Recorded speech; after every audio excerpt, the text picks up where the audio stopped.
Bonjour. Alors, ces élections, est-ce que cela a été une surprise pour toi de te voir d'être élu supérieur général? Quelles sont tes impressions à propos de ça? Merci beaucoup pour la question. J'avoue que ce fut un moment difficile à comprendre et accepter. Et c'était vraiment un choc que les confrères capitulants m'aient choisi comme leur prochain supérieur général. Je ne m'y attendais pas. J'ai passé des moments difficiles au plus profond de moi-même et pour arriver à comprendre ce qui m'arrivait. Bon, une question sur la mission spiritaine. Comment la vois-tu? Vois-tu comment elle devrait être aujourd'hui? Quels sont les grands défis missionnaires, autrement dit? Alors, déjà, il faut reconnaître qu'il y a une diversité des situations missionnaires possibles qui, évidemment, tiennent compte de la réalité politique, économique, sociale du monde contemporain. Donc, nous ne pouvons pas répondre à toutes les missions et il nous faut faire des choix. Et je crois que le chapitre général du Bagamoyo 2 nous donne des orientations et ensemble, nous prendrons une direction au niveau des situations qui correspondent à notre charisme. Alors, le plus important pour nous, c'est de veiller à ce que les situations de pauvreté nouvelles dans le monde contemporain deviennent pour nous une préoccupation majeure. Parce que nous ne sommes pas sans ignorer que nous sommes fondés pour aller vers les pauvres.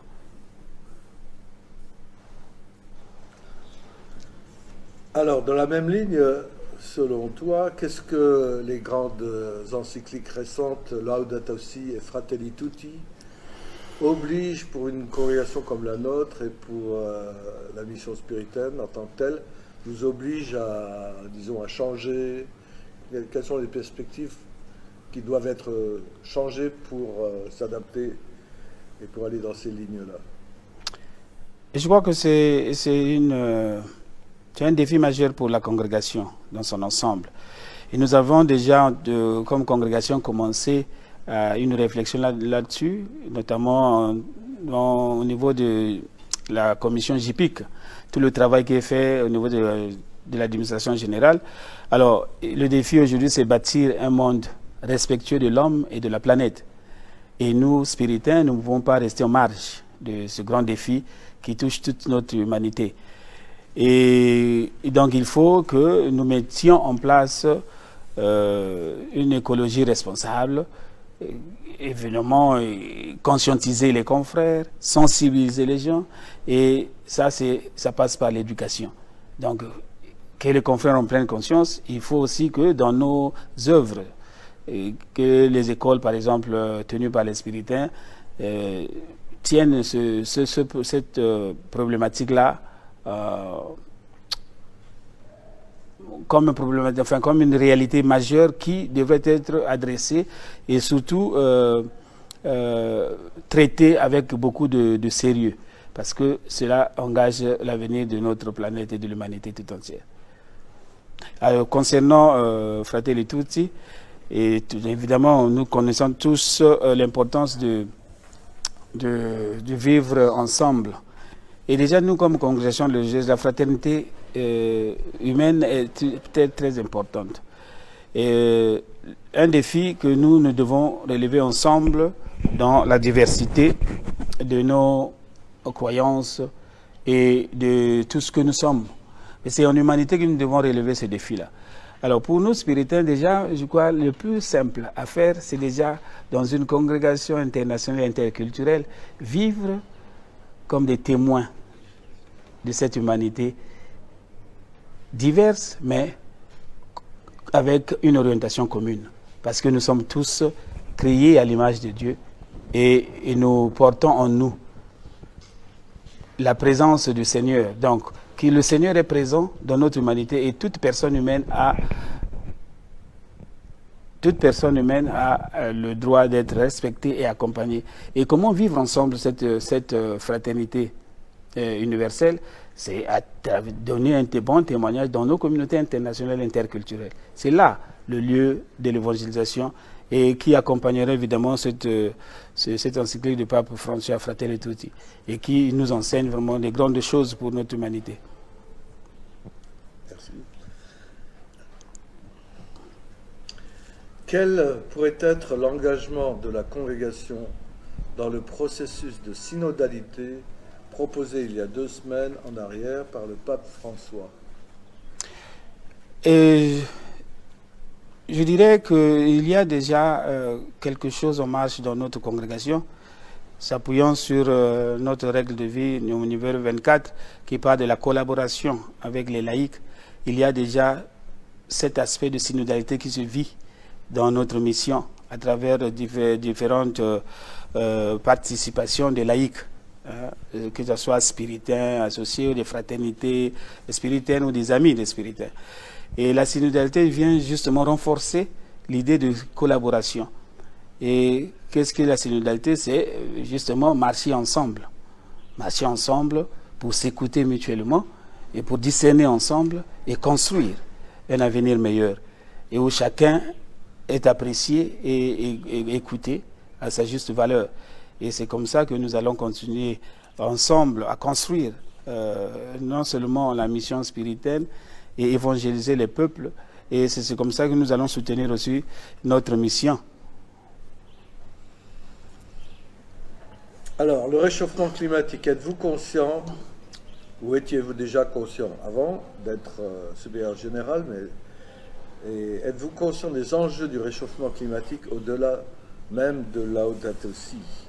Avec les dernières données, le 9 août de cette année, on nous a présenté de nouveaux chiffres, de nouveaux modèles, et on vient d'annoncer à la future COP26 de Glasgow qui va se tenir dans le mois de novembre que nous allons être à plus 1,5 degré en 2030, avec les conséquences, par exemple, en nombre d'éco-réfugiés, de près d'1 milliard, et il y en a même qui parlent de 2,5 milliards de personnes.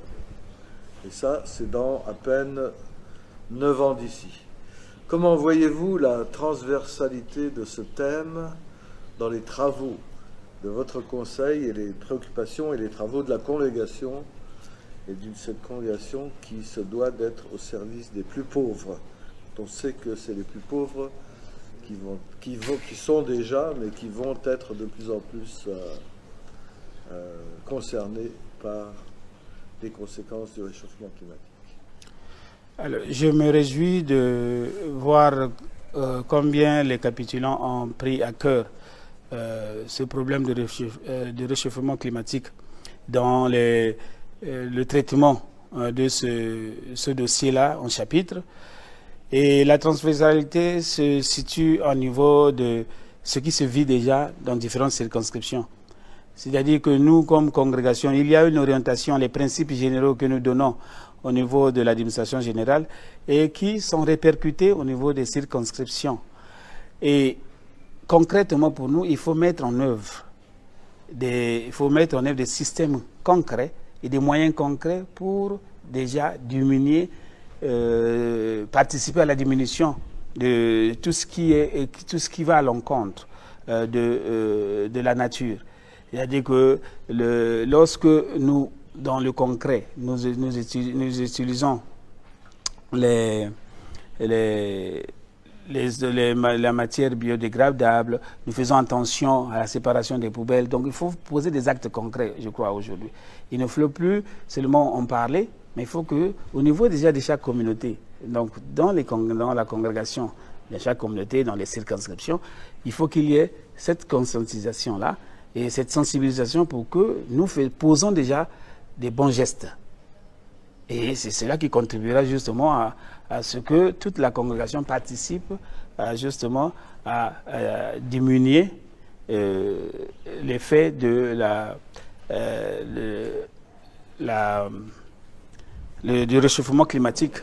parce que c'est une problématique importante pour l'ensemble de l'humanité. Et nous devons y participer comme congrégation religieuse. Et on peut y participer peut-être aussi parce que les spécialistes nous disent que les actes concrets, triage de déchets, etc., c'est bien beau, mais ça contribue aux 3 fois rien à la réponse générale qui doit être donnée. Et la réponse générale qui doit être donnée, elle est politique. Comment est-ce qu'une congrégation comme la nôtre peut agir à ce niveau-là en étant ce qu'elle est dans l'Église, qui a un message à donner au monde pour taper du poing sur la table et demander les droits des plus pauvres, qu'ils soient respectés à travers des actions telles que on peut penser aux étudiants en Europe qui se lèvent contre leur propre gouvernement en disant arrêtez de parler, agissez, etc. Souvent des gouvernements qui promettent des choses et qui 2-3 ans après, quand il faut les mettre en place, ne les mettent pas en place. Comment une congrégation comme la nôtre peut s'intégrer dans ces mouvements, disons, de demande de justice et aussi de faire en sorte que les gens avec qui on travaille soient conscients de ce qui se passe autour d'eux? Alors déjà, il faut reconnaître qu'il y a un devoir d'être un peu proactif dans notre approche.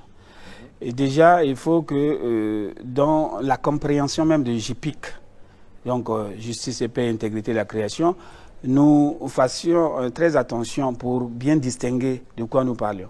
Parce que justice et paix, ça c'est une dimension qui concerne un peu, on va dire, toute la partie défense des droits humains. Après, nous avons toute la partie intégrité de la création. Et qui, aujourd'hui, par exemple, dans la congrégation, est liée, moi je le lis au développement. Alors, quels sont? Parce qu'il faut bien se dire que la dégradation de la nature et tout ce qui impacte à la planète aujourd'hui, passe aussi par des entreprises qui, à travers les technologies qui ne sont pas conformes, détruisent l'environnement. Et c'est à ce moment-là que nous, spiritains, nous devons intervenir.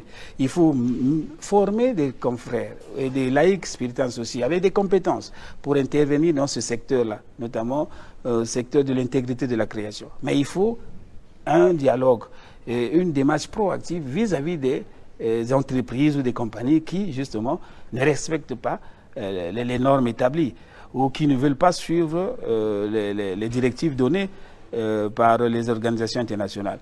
Alors, et c'est à ce moment-là que nous pouvons, à travers des compétences évidemment, intervenir comme participation à cet effort-là. Et du côté politique, je crois qu'il y a aussi une action à mener, non seulement au niveau du respect des droits humains, mais il y a aussi le rôle prophétique que nous devons jouer pour intervenir quand il le faut, toujours en respectant les autres, dans les politiques qui sont prises dans différents pays, là où nous travaillons. Et vous pensez donc que la congrégation a vraiment un rôle à jouer? Absolument. Merci. Merci beaucoup.